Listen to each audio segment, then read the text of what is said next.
वसुदेवसुतं देवं कंसचाणूरमर्दनं देवकी परमानंदम कृष्णं वंदे जगद्गुरु।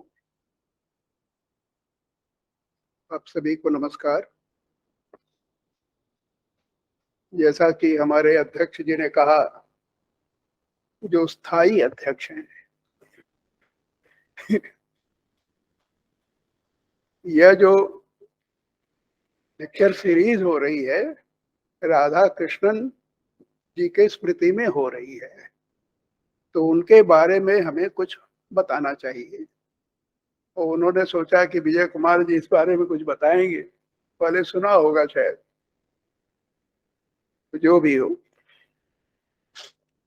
राधा कृष्णन सर्वे पल्ली राधा कृष्णन, सब लोग सर्वपल्ली लिखते हैं, ये गलत है। सर्वे पल्ली, SARVE उनका गांव है। सर्वे पल्ली, पल्ली में छोटी ही है। स्वयं राधा कृष्णन ऐसा ही लिखते थे, क्योंकि मैंने एक दो जगह उनका सिग्नेचर देखा, भारत रत्न वगैरह जहां मिला है किसी, तो उसमें सर्वे पल्ली राधा कृष्णन। उनका संबंध BHU से, काशी हिंदू विश्वविद्यालय से 1927 से ही हो गया था। 1927 में मालवीय जी ने उनको ऑनरेरी यूनिवर्सिटी प्रोफेसर बनाया था। तनख्वाह वगैरह कुछ नहीं थी, केवल जगह जगह घूम के भाषण देना होता था। और काशी हिंदू विश्वविद्यालय की सीनेट के में भी वो मेंबर थे, सदस्य थे। सीनेट जो आजकल एकेडमिक काउंसिल है, उसी को उस समय सीनेट कहा जाता था। अगले वर्ष 1928 में वो कोर्ट के भी सदस्य बने। कोर्ट माने ये सरकारी जो कचहरी है, ये नहीं, BHU का कोर्ट होता था। और उस कोर्ट में जिन लोगों ने डोनेशन दिया है या जो बहुत माननीय लोग हैं, वे लोग सदस्य होते थे। और वही विश्वविद्यालय की सबसे उच्चतम संस्था थी। वही जो निश्चित करती थी, वही वाइस चांसलर की भी नियुक्ति करती थी। इलेक्शन होता था उस समय वाइस चांसलर का, तो कोर्ट इलेक्शन करती थी। तो उस कोर्ट के भी वो मेंबर बने। उसके बाद 1930 में वो काशी आए थे, और सेंट्रल हिंदू स्कूल जो कमच्छा है, वहां पर उन्होंने ऑल इंडिया एजुकेशन कॉन्फ्रेंस को प्रिसाइड किया था। उस समय उनकी अवस्था क्या रही होगी, 42 साल के थे मुश्किल से। तो ऑल इंडिया एजुकेशन कॉन्फ्रेंस के वो प्रेसिडेंट थे उस समय। फिर 1938 में BHU का 21वां कॉन्वोकेशन हुआ, और उसमें उन्होंने कॉन्वोकेशन एड्रेस दिया, और उनको honorary LLD, doctor of law की उपाधि प्रदान की गई थी। उसके बाद मालवीय जी कुछ कमजोर हो गए। मालवीय जी BHU के तीसरे वाइस चांसलर थे। पहले वाइस चांसलर सर सुंदरलाल थे, फिर शिवस्वामी अय्यर थे। ये लोग 1.5 साल करीब रहे। और उसके बाद मालवीय जी करीब 20 साल तक कुलपति थे।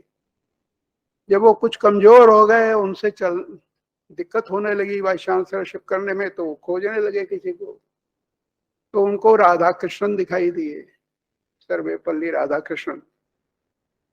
तो उन्होंने राधा कृष्णन जी से विनती की। राधा कृष्णन उस समय किंग जॉर्ज फिफ्थ प्रोफेसर थे कलकत्ता में, और 6 महीने वहां काम करते थे, और 6 महीने ऑक्सफोर्ड में स्पार्डिंग प्रोफेसर थे, इथिक्स और ये इंडियन इथिक्स और रिलीजन के। तो 6 महीने ऑक्सफोर्ड में रहते थे, जुलाई से दिसंबर, और जनवरी से जुलाई, ये जून तक कलकत्ता में रहते थे। तो जब मालवीय जी ने कहा, तो उन्होंने कहा, भाई मैं कैसे करूंगा, ये दो दो काम कर रहा हूँ, बड़ा मुश्किल है। किंतु मालवीय जी बहुत ही सक्षम आदमी थे, तो किसी न किसी तरह मना ही लेते थे लोग।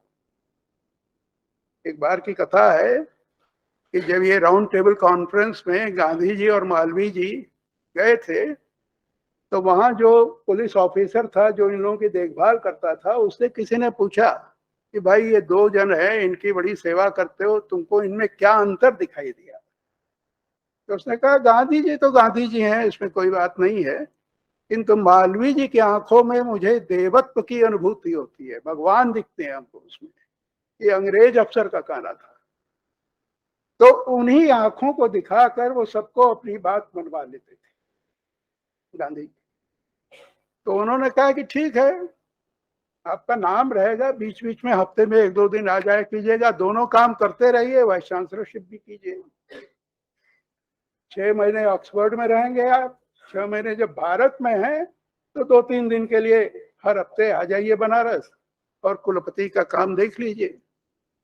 तो वो तैयार हो गए और वो प्रति सप्ताह 3 दिन के लिए आते थे और उनका केवल ट्रेन का खर्च बीएचयू देती थी, जो उस समय 70 रुपए होता था एक प्रति, और उससे ज्यादा वो लेते नहीं थे। संयोग ऐसा हुआ कि सेकेंड वर्ल्ड वॉर आ गया 1939 में और इनका ऑक्सफोर्ड जाना बंद हो गया ना।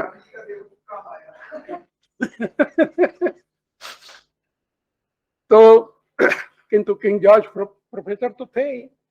मालवीय जी चाहते थे कि ये पूरी तरह यहाँ आ जाए, है ना। क्यों आ जाए? क्योंकि जब इनका नाम का प्रस्ताव रखा था मालवीय जी ने कोर्ट में, तो कोर्ट में बहुत से लोगों ने उस पर बहस की और सेकंड किया उसको।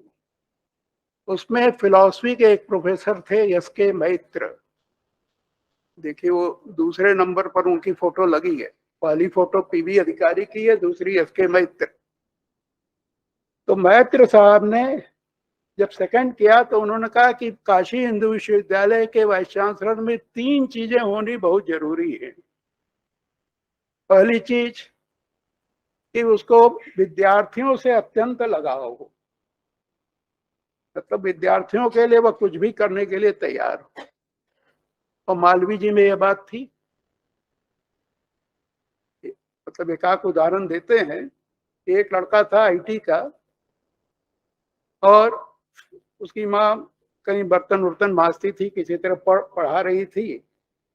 बनारस भारत यहाँ का नहीं था, दक्षिण भारत का था, नाम नहीं लेंगे उनका।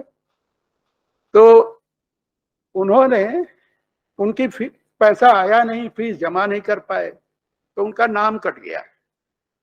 तो उन्होंने मालवीय जी को पत्र लिखा और उसका जवाब ववाब कुछ नहीं आया। कुछ महीनों बाद जब घर से पैसा आया तो ये फीस देने पहुंचे, तो उसने कहा फीस तो जमा है। तो जब पूछा तो मालूम हुआ कि मालवीय जी स्वयं आकर फीस जमा कर गए थे, सूचना भी नहीं देते थे, काम हो जाता था। मालवीय की यही नीति थी। एक बार यही आर्ट्स कॉलेज क्वाड्रेंगल में एक लड़का बैठा था, मालवीय जी घूमते रहते थे। तो उन्होंने देखा तो पूछा यहाँ क्यों बैठे हो? एडमिशन चाहते हैं साइंस कॉलेज में, तो पैसा नहीं है। अच्छा कल सुबह आना। और दूसरे दिन उन्होंने जोशी जी को, जो वो साइंस कॉलेज के हेड थे, हेड तो नहीं थे, सेक्शन के रहे होंगे क्योंकि उस समय साइंस कॉलेज अलग नहीं हुआ था, तो उनको बुलाया जिन्होंने रमन इफेक्ट पर काम किया है। तो और इस लड़के का हाथ उनके हाथ में दे दिया। कहा भैया अब आज से तुम्हारा लड़का है, इसका सारा फीस और सब काम तुम देखो। तो मालवीय जी इस तरह के बच्चों के पालक थे। इसको ध्यान में रखिएगा। आप भी ये सब बात बीसी से कहकर अपना काम कराइए। दूसरी चीज जो यहाँ के कुलपति में होना बहुत जरूरी था, वह थी कि वह हिंदू संस्कृति और धर्म का जानकार। और यह चीज राधा कृष्ण में तो थी ही। और तीसरी चीज जो बहुत महत्वपूर्ण थी कि वह किसी तरह से फंड ले आ सके पीएचयू को, क्योंकि सरकारी मदद तो मिलती नहीं थी। राजा महाराजाओं और आम जनता से जो पैसा मिलता था उसी से काम चलता था। और उस समय ओवरड्राफ्ट चल रहा था 15 लाख रुपए का। आज आपको 15 लाख बहुत कम लगेगा, किंतु उस जमाने में 15 लाख बहुत ही अधिक था। एक चपरासी की तनख्वाह 7 रुपए थी और मजे से आराम से रहता था, खाता था। क्लर्क की तनख्वाह 20 रुपए थी। तो उस समय 15 लाख का ओवरड्राफ्ट चल रहा था। तो ऐसा कुलपति हो जो पैसा ला सके। और यह लोग जानते थे कि राधा कृष्णन जब आंध्रा यूनिवर्सिटी के कुलपति थे तो वहां पैसा उसा लाए थे। तो इसलिए लगा कि सबसे उपयुक्त व्यक्ति राधा कृष्णन ही है, और सबने इसको स्वीकृति दी। तो वे आए और 24 सितंबर 1939 को उन्होंने विश्वविद्यालय का कुलपतित्व स्वीकार किया। उस दिन रविवार था। ये पीसी लॉज और ये सब बना नहीं था उस समय, सेंट्रल ऑफिस वगैरह। यही सेंट्रल हिंदू कॉलेज था, फिजिक्स डिपार्टमेंट था, केमिस्ट्री डिपार्टमेंट, यही 3 बिल्डिंग यहाँ बनी थी, और आईटी में कुछ बना था। तो यही क्वाड्रेंगल में जो चबूतरा देख रहे हैं ना, यहीं पर पंडाल लगा था। और मालवीय जी ज्वाइनिंग कैसे हुई देखिए। संडे था, गीता लेक्चर हर इतवार को होता था। उस दिन भी जब आए राधा कृष्णन तो मालवीय जी लेकर आए उनको, यहीं सेंट्रल हिंदू कॉलेज के क्वाड्रेंगल में चबूतरे पर खड़ा किया, व्यासपीठ पर बैठाया, और गीता का लेक्चर हुआ 45 मिनट का। मालवीय जी ने खुद सबको बताया कि इनको कुलपति बनाया गया है और गीता का लेक्चर हुआ। उस समय वीसी ऑफिस भी यही था, जो आज का आपका डीन का ऑफिस है, यही है। फिर मालवीय जी को लगा कि भाई इनको किसी तरह यहाँ परमानेंट ले आवे। तो परमानेंट लाए तो उन्होंने कहा था हम तनख्वाह उनखा लेंगे नहीं बीएचयू से, तो उसकी भी रक्षा करनी थी। तो उन्होंने बड़ौदा के राजा से संपर्क किया मालवीय जी ने। तो बड़ौदा के राजा ने सयाजीराव गायकवाड़ चेयर की स्थापना की, और राधा कृष्णन को उसका लाइफ टाइम प्रोफेसर बनाया गया। मतलब जब तक रहेंगे तब तक वो उसके प्रोफेसर रहेंगे, और जहां जाना हो जा भी सकते हैं, और कोई काम करना हो कर भी सकते हैं, प्रोफेसर रहेंगे और तनख्वाह मिलती रहेगी। और उस पोस्ट के साथ 3 फेलोशिप भी थी जो रिसर्च स्कॉलर्स को मिलती थी, हमको भी मिली है ना, अच्छी स्कॉलरशिप थी।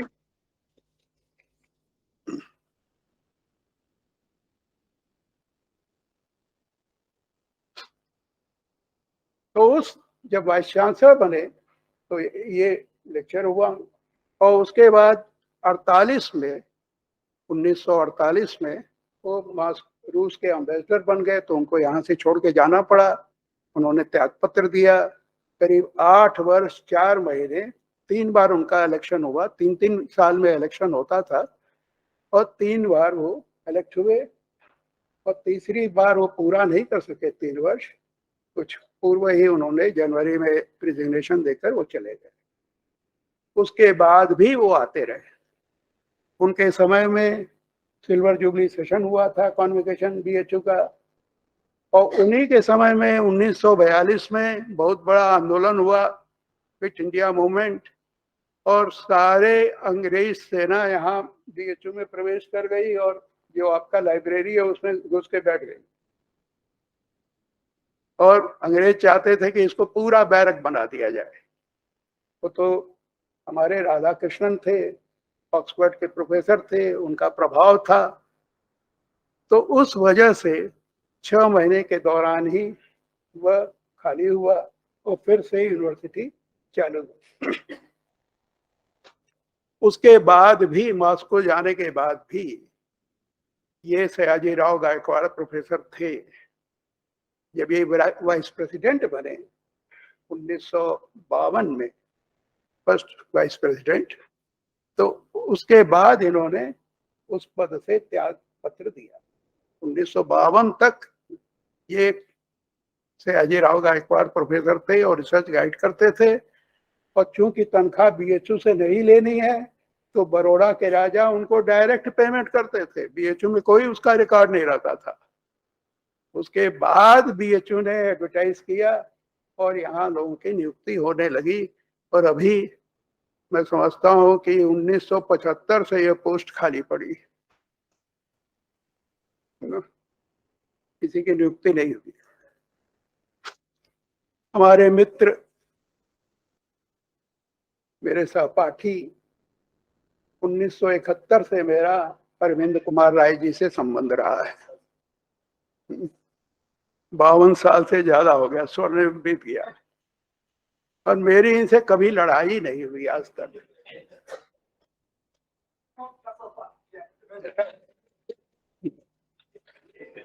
मेरे परम गुरु राधा कृष्णन है, और इनके भी परम गुरु राधा कृष्णन ही है। ये समानता है दोनों। प्रोफेसर रमाकांत त्रिपाठी जी के भी सुपरवाइजर राधा कृष्णन जी थे, और प्रोफेसर टीआरबी मूर्ति के भी सुपरवाइजर राधा कृष्णन थे। बीए में हम साथ थे, एमए में साथ थे, पीएचडी में थे, फिर नौकरी भी साथ में कर ही रहे हैं। और अरे उसको है ना, तो वो स्कॉलरशिप मिली, ठीक है। तो किंतु ये इन्होंने शुरुआत की थी कि विद्वान नहीं है। तो मुझे याद आता है कि जब विद्यार्थी थे तभी उन्होंने पूरी गीता रट डाली थी। हाँ। अरे जब 5वें अध्याय में समाप्त हो गया सर, तो आप तो उससे ज्यादा ही कुछ रटे हुए थे, है ना। तो गीता, और ये बराबर इनके व्याख्यान से आपको लगा ही होगा कि ये पढ़ते बहुत ज्यादा है, और तरह तरह की चीजें पढ़ते हैं, और उनको किस प्रकार से समन्वित करके वस्तु को सामने रखना है, इसकी भी इनकी एक अनोखी शैली है। और कहानी वगैरह कहकर उसको और रोचक भी बना देते हैं। बच्चों को समझाने के लिए कहानियों की जरूरत पड़ती ही है। ये गीता जो है, ये बड़ा विचित्र ग्रंथ है, तो समझ में नहीं आता। एक तरफ तो यह इतना सरल है कि अभी हमारे एक बच्चे ने कहा कि बचपन से हम लोग पढ़ते ही हैं, तो सभी लोग पढ़ते हैं और कुछ न कुछ उसमें से ग्रहण कर ही लेते हैं। और दूसरी ओर यह इतना कठिन है कि इसमें कुछ भी बड़े बड़े लोगों को समझ में नहीं आया। शंकराचार्य जी ने भी कहा कि दुर्विज्ञेयार्थम, कि उनको भी यह समझ में आने लायक नहीं। और तो और स्वयं भगवान कृष्ण, जब उनसे दोबारा कहा गया कि इसको जरा बोल के सुना दीजिए, तो उन्होंने कहा ये हमारे बस की बात नहीं है, एक बार बोल दिए। बड़ी समाधि की अवस्था में, योगावस्था में थे तो बोल गए, और दोबारा कहना हमारे लिए भी संभव नहीं। तो जो कृष्णस्तु भगवान स्वयं, भगवान के लिए भी कुछ चीजें असंभव होती है। हम लोग कहते हैं कि कैन गॉड कमिट सुसाइड, क्या आत्महत्या कर सकता है? कहते हैं देखिए आत्महत्या नहीं कर सकता, तो उसमें कमी है। तो यहाँ देखिए एक दूसरी कमी भी दिख रही है कि गीता का दोबारा, जिसको खुद उन्होंने कहा था, उसका दोबारा वो उच्चारण नहीं कर पा रहे हैं, मना कर दिया। क्या यह भी हो सकता है कि विद्यार्थी को समझा होगा कि ये गधा है, एक बार बताए समझा नहीं, दोबारा क्या बताऊं। डांटा भी अर्जुन को कि एक बार बताया और इसी से ब्रह्म की प्राप्ति हो जाती है, और तुमने उसको उस समय ध्यान से नहीं रखा, भूल गए, अब पुनः आ रहे हो उस बारे में चर्चा करने। यह गीता महाभारत का अंश है, और महाभारत के लिए कुछ लोग कहते हैं कि यह इतिहास है, कुछ लोग कहते हैं कि इतिहास नहीं है, स्मृति है, धर्मशास्त्र है, ये सब। और कुछ कहते हैं पुराण है, कुछ कहते हैं काव्य है। जर्मन विद्वानों ने इस पर बहुत काम किया, महाभारत पर। एक जर्मन विद्वान ने लिखा कि ये जो महाभारत है, ये वास्तव में देवी देवताओं की कथा है, और इसमें ऋतु परिवर्तन के बारे में आलंकारिक रूप से बताया गया है। बताइए, ये चीज आप सोच भी नहीं सकते। तो जर्मन एक विद्वान हुए, उन्होंने कहा कि यह एक आलंकारिक रूपक है जिसमें ऋतु परिवर्तन को बताया गया है। और ऋतु परिवर्तन क्या है? तो पांडु जो है, पांडु पीले हैं, ये सूर्य का प्रतीक है। और ये धृतराष्ट्र जब सूर्य जरा शरत काल में कमजोर हो जाता है तो उसके प्रतीक हैं धृतराष्ट्र। गांधारी, तो गांधारी ने आंख बंद कर लिया तो जब बादल के पीछे छिप जाता है सूर्य, उसके प्रतीक है। एक अवस्था द्रौपदी जब लाई गई तो कहा कि ये जो पतझड़ में गिर जाता है ना पत्ता, उसका प्रतीक है। और कृष्ण, तो कहा कृष्ण तो कुछ समझ में नहीं आया, तो कहा कि वसंत काल में बहुत सा यज्ञ वगैरह होता है, धुआं उठता है तो सूर्य धूमिल हो जाता है, कृष्ण वही है। तो ऐसी भी व्याख्या होगी, इसके बारे में आप सोच भी नहीं सकते। एक व्यक्ति ने कहा कि ये वास्तव में हिंदुओं का ग्रंथ नहीं था, ये बौद्धों का ग्रंथ था,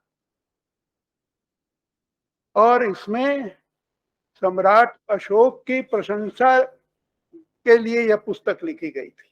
नाम भले ना आया हो उनका, किंतु सम्राट अशोक की प्रशंसा के लिए लिखी गई, और बाद में ब्राह्मणों ने उसमें कुछ आगे पीछे जोड़ जाड़ के गोलमाल करके उसको महाभारत बना दिया, दूसरी चीज बना दी। ये विद्वानों का कथन है। एक महोदय आए तो उन्होंने कहा कि वास्तव में ये रूपक है अधर्म पर धर्म की विजय का, इतिहास ग्रंथ नहीं है। तो इस प्रकार किसी ने कहा कि ये तो सिर्फ संपत्ति के विवाद को निपटारा करने का तरीका बताने वाला ग्रंथ है, कैसे उत्तराधिकारी बने, संपत्ति बंटवारा, संपत्ति के बंटवारा कैसे हो, इसका ग्रंथ है। तो कोई इसको प्रबंध शास्त्र का ग्रंथ कहता है, कोई कुछ कहता है। और स्वयं गीता, इन्होंने जैसे बताया कि उपनिषद कुछ लोग कहते हैं, कार्ष्ण वेद भी कहा गया है। वैशंपायन ने उसका पहले उच्चारण किया, सबसे पहले बताया, किंतु लिखा तो है कृष्ण द्वैपायन व्यास ने, लिखा नहीं, उन्होंने बोला, लिखा तो गणेश जी ने था। तो कृष्ण द्वैपायन व्यास के नाम से इसको कार्ष्ण वेद ही कहते हैं, पंचम वेद। और उपनिषद भी कहलाता है, और कोई इसको स्मृति कहता है, कोई ब्रह्म विद्या कहता है, कोई योग, जो आपके संजय ने कहा कि योग ही है, योगम प्रोक्तम योगेश्वर ही, योगेश्वर ने स्वयं योग को कहा। तो इस प्रकार इसके नाना प्रकार से इसका विवेचन होता है। अभी इन्होंने कहा कि हिंसा की बात है, अहिंसा की बात है, तो सच पूछिए तो ये ग्रंथ विरोधों का पिटारा है, मार विरोध है, विरोध है। किंतु उसका समाधान करने के लिए जो भी आता था अपने मत को लेकर, तो सोचता था कि किसी तरह गीता के आधार पर अपने मत की पुष्टि करें। एक पुरानी परंपरा थी कि उपनिषद, ब्रह्मसूत्र और भगवत गीता, इन तीनों के आधार पर जो अपनी बात को कह दे तो वह आचार्य। और राधा कृष्णन जी ने भी तीनों पर भाष्य लिखा है, तो वह भी आचार्य राधा कृष्णन कहला सकते हैं।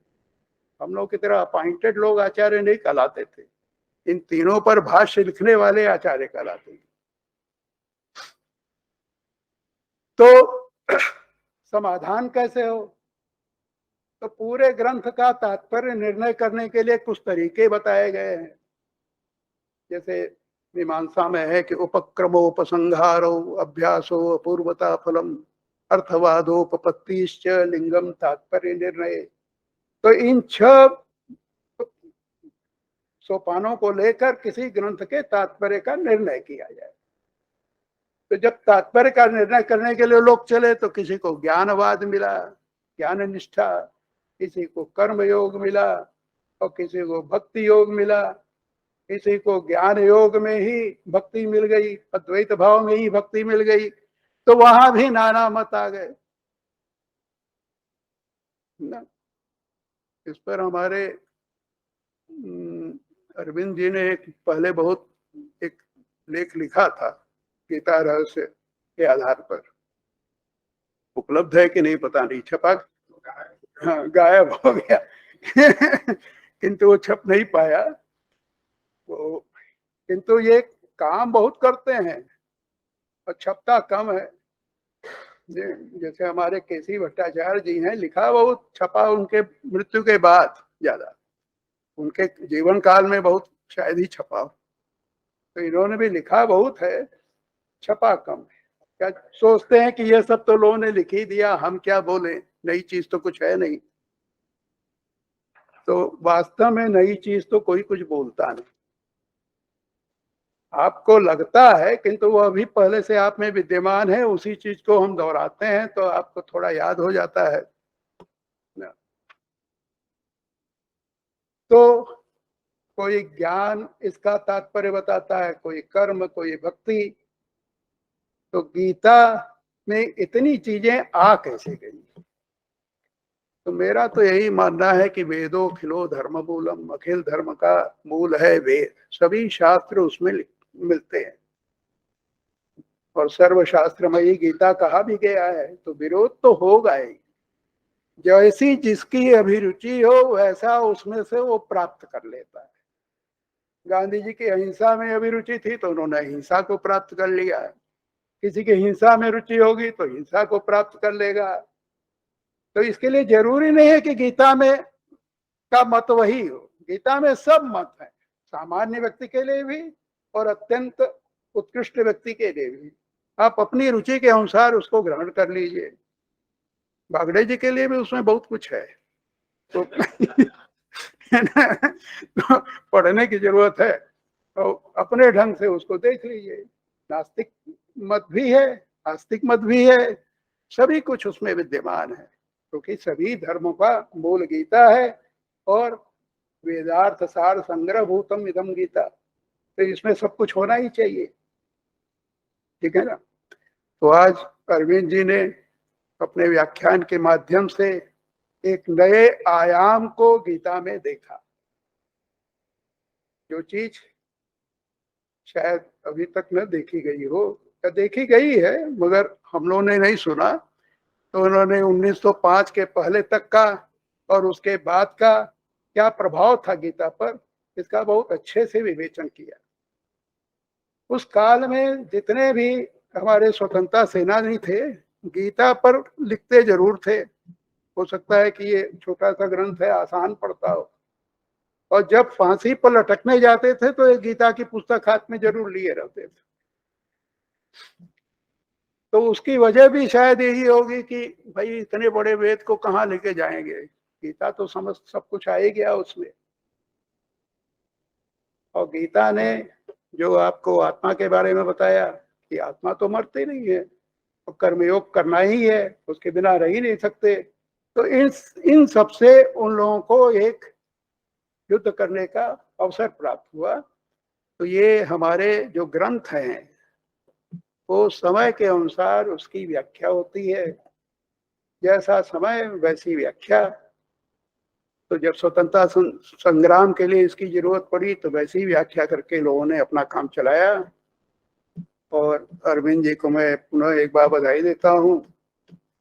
वास्तव में हम लोग इतने दिन से साथ रहे तो थोड़ा बहुत सोच हम लोगों की प्राय एक तरह की है,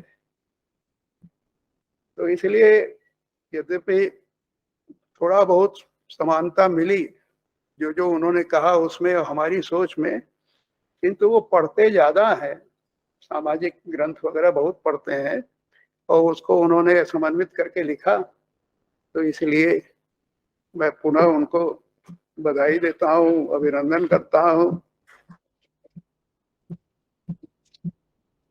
और बागड़े जी उनके शिष्य रहे हैं, और तो इन्होंने बीच बीच में उनके मत का उल्लेख करके बता ही दिया कि उन्होंने क्या कहा। तो इन्हीं बातों के साथ मैं आपको पुनः प्रणाम।